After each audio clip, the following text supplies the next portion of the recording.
Today I'm interviewing Angela Bishop, the legend.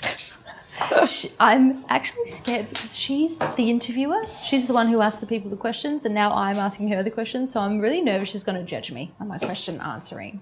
So Ange, please don't judge me on my question. I'm a no judgment type of gal. It's going to be fun. We're going to have fun.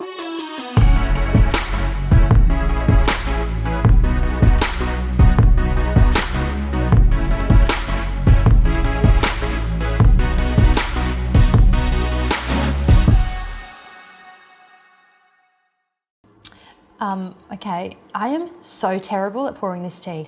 That looks like a pretty tricky teapot, though. I'm just going to put it out there. I can't touch it. It because looks fantastic, but it's not sort of practical. easy pour. And just watch yourself with the handle there. Got it. Because there's no hole for your finger. Got it. But again, it looks great. Looks great. And peppermint tea. Thank you. That's your poison. I don't do caffeine. Yeah. I gave up coffee about 3.5 years ago. And What was your reason? to lose weight, because I used to drink coffee with sugar and lots of milk. Yep. And I was having the equivalent of a couple of meals and coffees worth of calories a day. Is that right? Yeah, so like how many the coffees? Yeah, they were just skim milk and sugar, but they added up to about 300-400 calories a day just in my sugar, in my coffee. Yeah, right. So I just ditched it. Just cold turkey. Oh yeah, 4 days of headaches beyond belief. Yeah. And then, So I love my peppermint tea, I love my chamomile tea. You dropped, what was it, 20 kilos, yeah. That's epic from That's a person. It's a little person, but it's a person. And you just did it from, what did you do? So coffee was the first thing. Yep. And then just put more vegetables on my plate. Yep. Made the most, the thing that took up the most room on any plate of food. Yep. Made sure it was veggies, mostly green veggies and mushrooms and broccoli and yummy things like that. Yeah. That's about it. So That that sort of veggies and coffee. got rid of pasta and that got rid of rice. Yep. And bread is the main thing I miss more than life itself. Yeah. I love bread. So you just don't eat bread now? Is it just a fast rule? One slice would mean a loaf. Because I can still eat all the things I really, really, really like prawns or, oysters or a bit of steak. Yeah. Yep. Yummy things. Well, you just look put them on. Oh, you're very fantastic. kind. Thank you. you. Really, really do. Do you feel great? I did feel a lot better. I mean, you can stand up in high heels for longer when there's less of you. That's a true story. That is important. Nobody thinks of that. It's true. It's true. But, Speaking of shoes, your shoes are amazing. Well, I have to stand in high heels for a long time, a lot of the Yes. time in my job, so that made a big difference to me. These I knocked out about 3 or 4 people at a Camilla and Mark warehouse sale to get these. They were on special. So worth it. Apologies if I knocked you out in the fuss, but there were sale shoes to be had. And you wore these to the Oscars? Wore these to the Oscars, yeah, because they were good. Because they've got a thick heel for standing for several hours. And then as it turned out, this year's Oscars was, of course, when they read out the wrong winner, read out La La Land instead of Moonlight. And I had to run at that point from backstage where I was out to the main street to find a camera. And fortunately, these are running shoes. I can do the 100 metres in these, nice and quick. You go, girl. Yeah. You go, girl. Yeah. I can't believe, it must be such a dream to be able to go to the Oscars. Just to say, when I was at the Oscars backstage. It's pretty amazing. Yeah, I actually only went to my first Oscars 3 years ago. I've done the Golden Globes for about 18 years or so. Yeah. And I've done the Logies for a lot, and I've done the Emmys, but I only went to my first Oscars 3 years ago, and it really was one of those pinch yourself moments. Yeah. I thought, I'm actually at the Oscars. Goodness me, It's amazing. How amazing. Yeah. And I still get that feeling. Do you? Yeah, it's in the entertainment world, it's the pinnacle, it's the big deal, it's the night of nights. And being backstage when they come off having just won, so they've just said whatever they've said on stage and they're still in shock. It's quite incredible to be that close to someone who's just won an Oscar. Because nobody really gets to see that part. No. They see the speech. And then you get to fire a question at them right at that very point in time. Yeah. And that's usually when they go, I forgot to name blah, blah, blah, blah, blah, and, all the good stuff pours out that they didn't get to on stage. Yep. So it's quite a treat. Amazing. Yeah. And I wanted to talk to you today about keeping your cool under pressure and staying the path. two things I think you do really, really well. And an observation from being, you know, somebody who gets to be on the red carpet and have contact with you quite a bit over the years. I don't know how you keep your cool so well when it's high pressure situations, when it's sometimes it's live TV, sometimes it's in studio, but that's live sometimes as well. You've got, you know, 30 seconds sometimes to get someone to say something funny or get a grab or, you know, catch a person that you don't know very well and get them to come and talk to you so that, you know, you do a good job for Channel 10 or whatever it is. It's quite a high pressure situation for you, and you've got someone screaming in your ear and you've got a producer telling you, like, there's a lot of things going on that we don't see. We just see smiley Angela just handling it. I'm gonna just go and talk to Oprah Winfrey now, okay? And I'm gonna get her to tell me this or whatever. How do you remain calm under these pressures? It's a mind over matter thing, and that is any nerves you feel, you channel into what you're about to do. So I used to do a lot of acting as a kid and when I was younger, and that was always the case. If you're ever feeling nervous off stage, you make sure you channel all those nerves into your performance so that when you get out on stage, it's bigger and it's vibier and it's everything it needs to be. So I apply the same thing to any situation, and there are some doozy situations. I remember Matt Damon was due to join me live for a live cross into the news, and we were cutting it so fine. We were on the red carpet over at Fox Studios, and I could see his car driving around from here, and then he had to get out of the car, and then you never know whether he's going to quickly say hello to a fan. Meantime, in my ear, I'm getting, and we're a minute away, and we're 30 seconds away, and we're 20 seconds away, and he's walking, and I'm just standing there going, yeah, we're right, oh, we're okay. And sure enough, he gets here, and they go 10 seconds, and I go, we're about to go live on national TV, and he goes, of course we are. And we just blah, blah, blah, blah. And I said, and joining me now is Matt Damon. It just happened as though I'd been standing there for hours waiting for that moment. And apparently back at the studio, they're all having heart attacks and just going, it's not going to happen, it's not going to happen. And it was just one of those magical moments. You just go, thank the Lord. Thank you, Matt Damon, for being the wonderful man you are. And then he just, you know, turned it on. He was magnificent, and it all went according to plan. But I have a lot of those moments where I'm live and there's only so much time left in the news bulletin, and I'm waiting for a massive international celebrity. It might be Robert Pattinson, it was one time, or it might be, you know, Russell Crowe, who, you know, was always a bit late, just putting it out there. And, you know, it's just that those moments where, and I've still got to have something compos mentis to say ready to go in my brain when they get there, you know. Have you ever just gone blank? That's happened to me before. No, fortunately, touch wood, not yet. I usually make sure I've just got one or two things in my head ready to go. Yeah. But I also like to react to the situation. I don't like to have everything prepared, because I think sometimes you miss out on something spontaneous, particularly in a long sit-down interview like this. If you get a bit of time with people, you just never know. It might go off on some tangent, and if you're constantly looking down at your questions, you might miss something interesting they say, and you don't go off in that direction, and you miss something great, you know. Yeah. And sometimes the interview time we have with the celebrities, if it's a junket situation, is, you know, 5 minutes, sometimes 7 minutes. Yep. I've flown all the way to the United States, and when I've got on the plane, I've been told I've had 12 minutes. Get off the plane, schedules changed, as they say over there, and suddenly I'm 8 minutes, and I get into the room, and it's suddenly down to 6. So, you know, I can have prepared, you know, as thoroughly as I can to cover as much ground as I can, because I'll often have to file a story for the news, file a story for Studio 10. I'll need to cover a couple of different bases with that. So I need to cover a lot of areas. I want them to say something, preferably they haven't said 48 times that day. Although by the same token, there are certain areas that you have to cover. Sometimes you just get a little bit of gold, you get a little interaction, you get a little something in the interview, and you suddenly go, wow, that's... I was lucky enough to interview Harrison Ford for Star Wars The Force Awakens. And I've done Harrison a few times, and he can be quite... I just get the feeling that sometimes he gets very bored with the interview process, and if he's not interested, he'll just sort of not be too lively in the interview. And I was a bit worried, because he's been doing Star Wars interviews for however many years by then, since 1977. And he was just magic, and he gave me this grab about Donald Trump that ended up going on the CBS Evening News in the United States. Like, it went viral, I suppose the saying's going, where he talked about Donald Trump not realising that his role in Air Force One was in a movie. And it was just a beautiful little piece, and I just came out and I went, oh, that's terrific, that's gold, thank you, Harrison. I love you forever. Yes. You're the best. Yeah. Those are the good days. So those are the good ones. Yeah, those are the good days. Sure.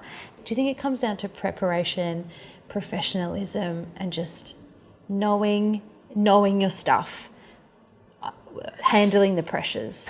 Preparation plus luck, the same as any. I think that's the somebody once said that's the the ingredients for success. You have to be prepared when your opportunity comes. So I do research meticulously. I read a lot. Yeah. My daughter will tell you, and in a not positive way, that mummy is always reading. But I do read anything and everything, and I read because I'm interested. So because I'm reading about current affairs as well as reading about what the people I'm researching. It's all pretty much tied together in my mind. So there's a tendency to tie the interviews perhaps to something current. I remember the very first international junket I ever went on, which was for Alan Jones Live, and I was sent to New York to interview Robert Duvall, Michael Keaton, Ron Howard, who, Richie Cunningham, but was then just starting out and directing for a movie called The Paper. And I researched my heart out. I think I read everything that had ever been written about those people. I remember walking in to do the Ron Howard interview, and I just walked in and I said, "Oh, happy birthday, by the way." And he goes, "Thank you." He said, "You're actually the only person that said that to me today."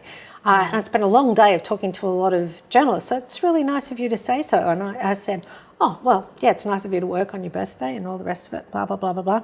Anyway, when they were giving me the wind a little bit later, he actually said, "No, she remembered my birthday. She can have a few more minutes." Yes. And, just little things like that. Not just speaking of pressures in your career, because obviously that's a high pressure kind of situation that you're in, but also there's pressures, home life, growing up life. You were the daughter of Bronwyn Bishop, who is was an Australian politician, and I'm sure that came with its certain pressures because she was in the spotlight. You're just a kid getting through your life, and having. I often wonder that for my own children. Having a parent has attention, how that is for a child. I didn't have that growing up, so I often wonder what those pressures are like. It is. Well, I suppose the first thing is I don't know what it's like not to have that because that's all I had. Overall, very few negatives, I have to say. I fortunately, by the time she went into Parliament and probably was getting, was landing on the front page of the paper and that sort of thing, I was pretty much, older. I was late teens, going into university and so forth. And as a young teenager, I guess watching your mum working 24/7, did that inspire you to then become a working mother yourself? I think it meant I knew it was possible. I think both my mum and my dad instilled into me that a good work ethic, hard work, means you can do anything. If you put your mind to anything, you can achieve it as long as you work hard. Yeah. And I watched them both do that. And your daughter how old is she now? She's 9. She's 9. That was my favourite age as a child. It is an amazing age, isn't it? Yeah, because you're a little bit more grown up, but you're still a kid. You can still get away with all the things. Do you know, Jerry Lewis died the other day, and I was putting together an obituary on him for the news. And that character that he often played, of that comedian, he said he always made sure it was a 9-year-old boy that he was playing. He was capturing the sense of humour. Was captured at 9 years old, because he says that's the happiest person of anyone's life. So it's actually, there you go. Is that right? And that's a time when there's still a bit of wonder and everything in the world. Yep. My daughter is hilarious. Her sense of humour alone just gets me through the day. She is so funny, and they tell you everything about kids. They tell you to expect everything, but I never expected that. I don't know. Yeah, that's true. And she is just hilarious. She can crack up a room full of grown-ups. Well, that's amazing. And she's like her mum. Oh, I don't know. I can set a room full of grown-ups quite crazy, I think. But I think that's a handy skill to have. I think if you can diffuse any situation with laughter, you can pretty much get through life. So true. Such a good skill. So tell me, Angela, the $1 million question that every mother is wanting to know. Let me take a sip of tea. Got anything stronger? Yeah. How do you do it? You're a working mum. Would you consider it full-time hours? Because it's weird hours. You're kind of like my job where it's like it is because it's so I do Studio 10 in the morning and then file for the news that day. Plus, there's often things on Sundays, evenings, etc., plus travel and so forth. So, it's full-time. I think what it is, some days you get home and you go, and everyone's eating their dinner and everyone's happy and you've cooked something really healthy for everyone and the day went well, I got all the work done. I go, I've nailed this. Yeah. I have got this whole motherhood, working mother thing down pat. And the next day, absolutely everything goes wrong. And you just find yourself in a sobbing mess in the bathroom at the end of the day and you go, how am I going to do this?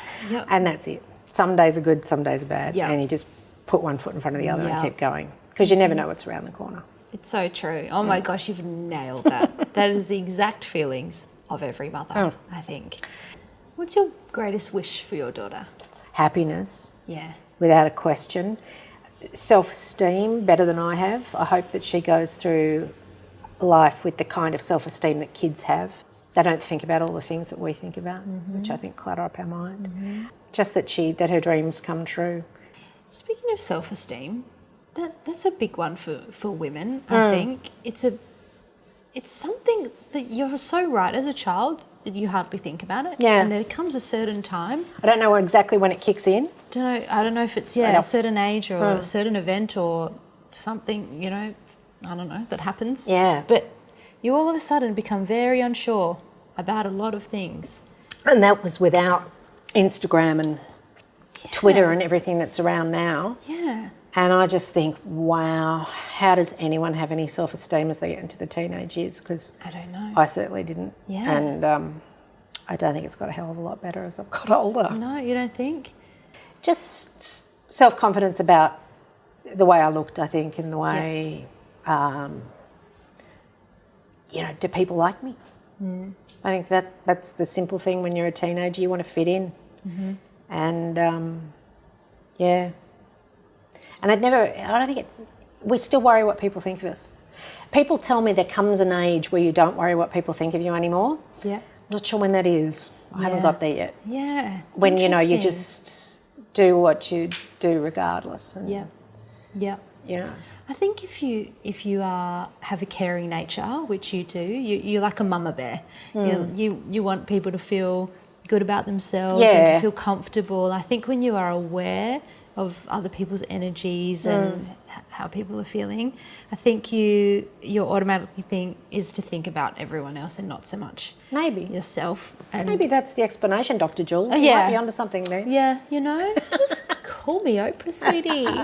I will. I would love to get to that age, that mystical age. Whatever that mystical age is, Yeah, where you're just like, some people say it's when they get into their 30s, but...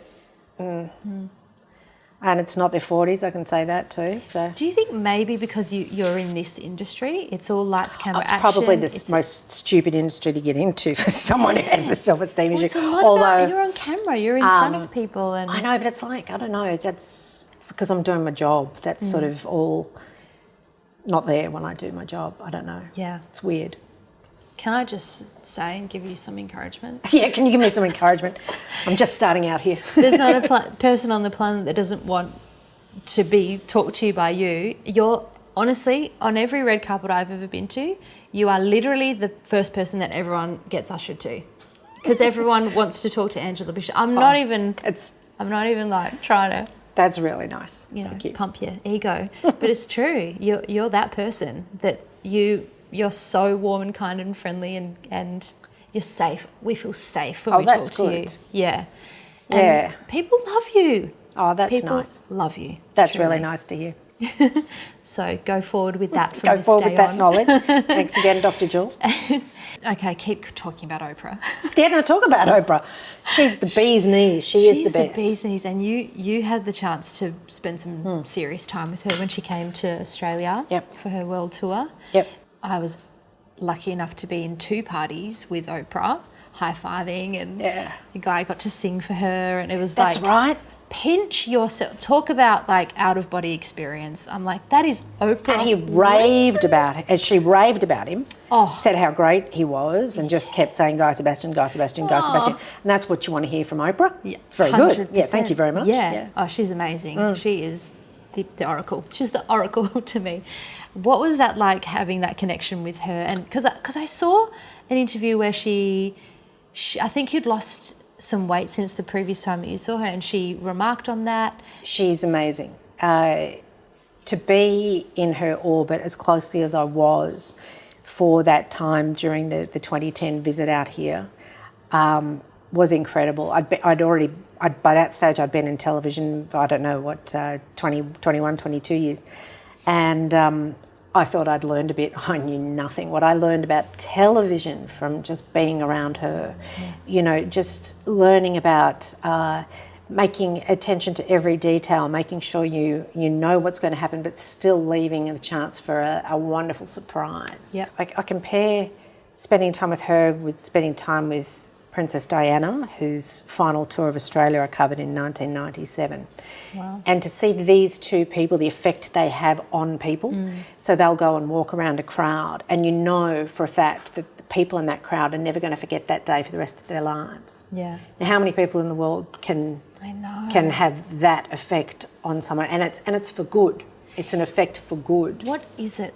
Is it because they are Princess Diana and Oprah, they're so, is it because of the fame, or is it the way they make you feel? I think it's their empathy. I think that at every level you sense their empathy, you sense the fact that they care and they are actually listening to what you have to say. They've been through tough stuff themselves, and they listen when somebody else is telling their story. The difference between someone who interviews you or looks you in the eye and actually listens to what you say and someone who doesn't is worlds apart, you know what I mean? And that's what those 2 did.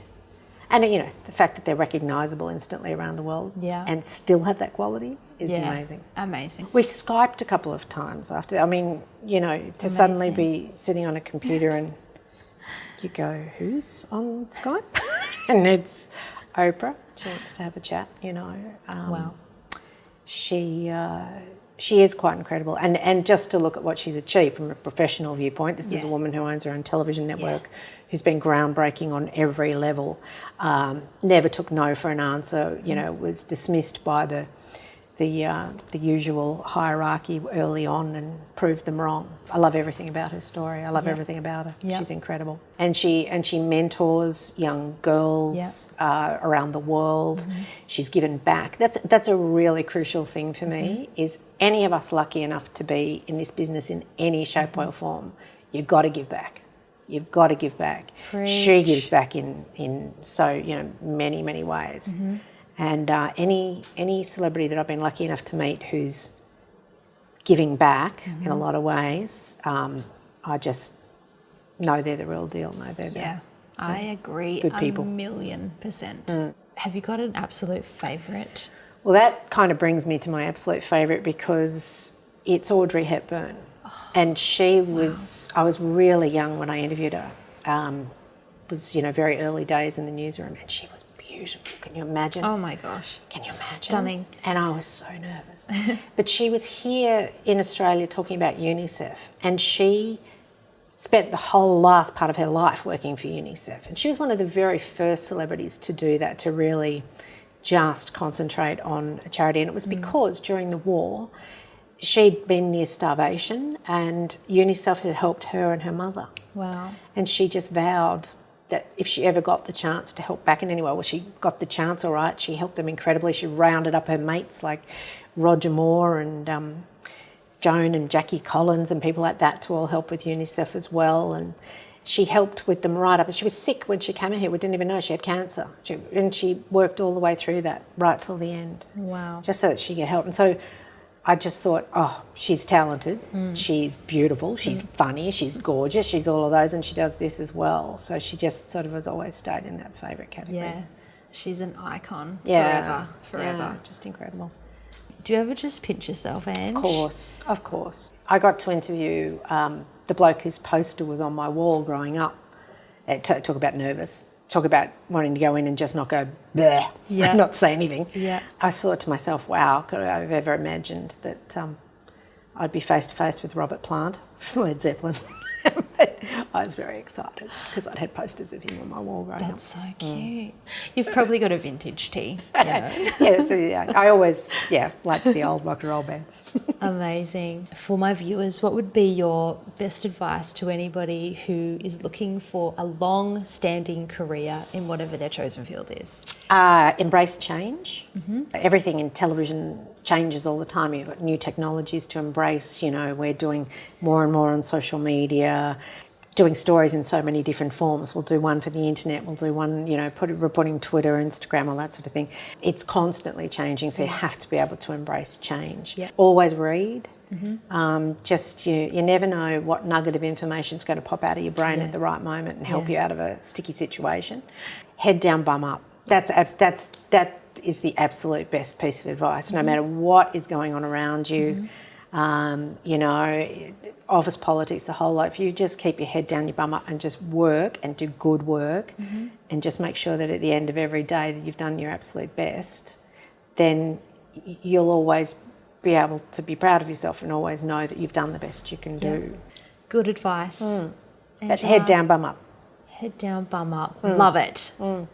Thank you so much for all of those little pearls and your stories. Thanks, and for Jules. sharing your story with me.